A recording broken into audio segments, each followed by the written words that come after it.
Welcome to my American History Notes, where I discuss conclusions I've drawn, things I've learned that surprise me about American history that I want to share with you. And many of these things are, well, most of them are easily available online these days.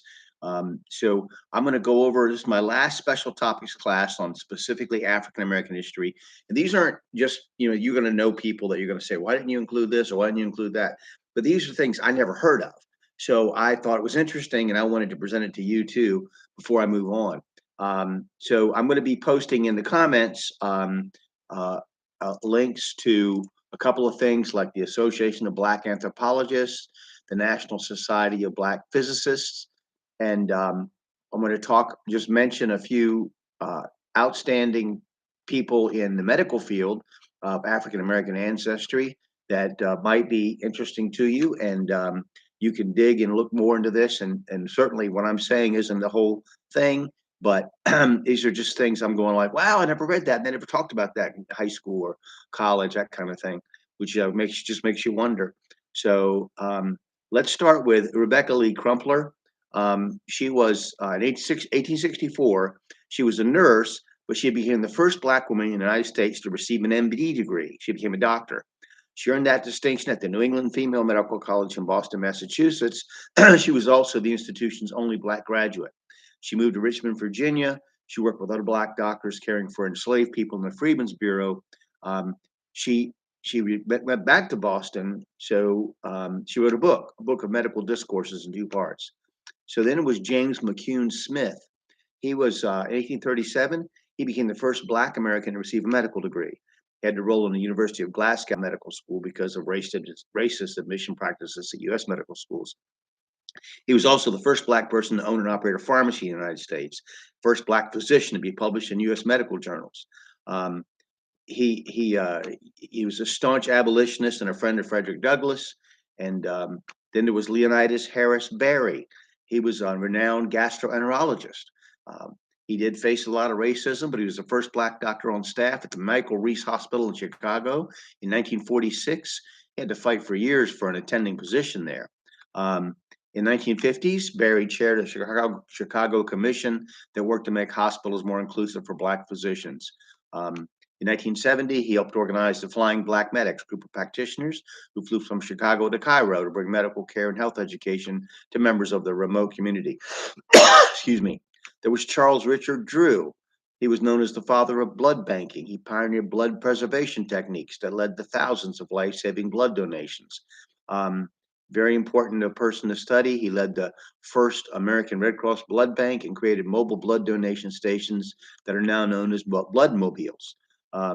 He had faced a lot of racism as well, but he overcame it. He overcame it. He was a strong-willed person and a very talented and skilled person.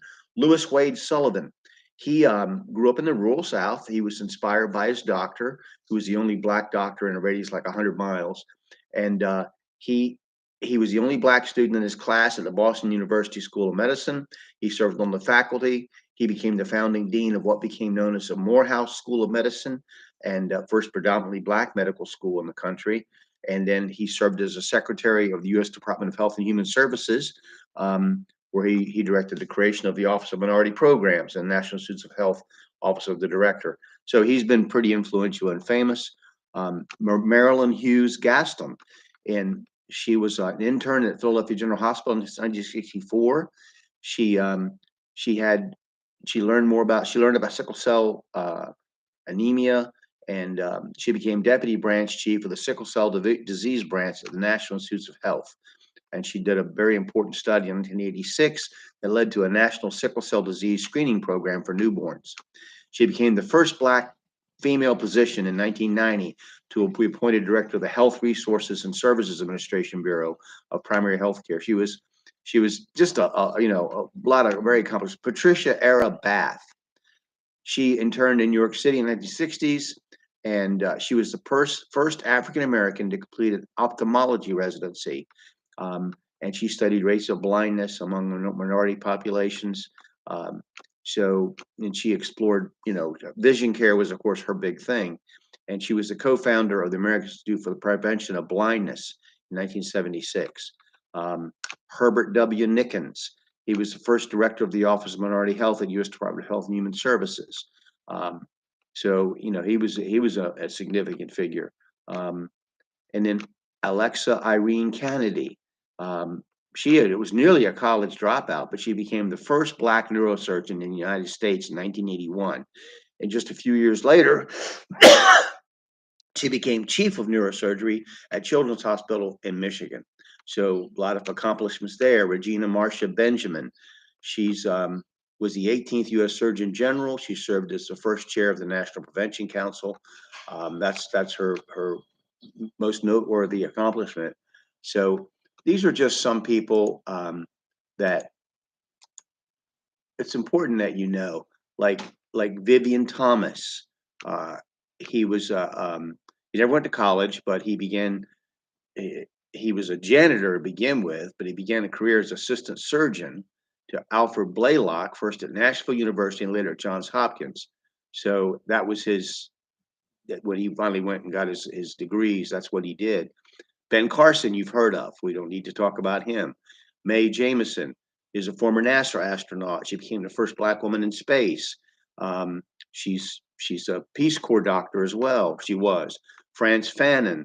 So Dennis Mukwege, Stella Emanuel. And I'll put some links in the Regina Benjamin, Hamilton Nakey, Ron Dellums. There's just so many more. So it's just some important things that if you're interested in, you might pursue.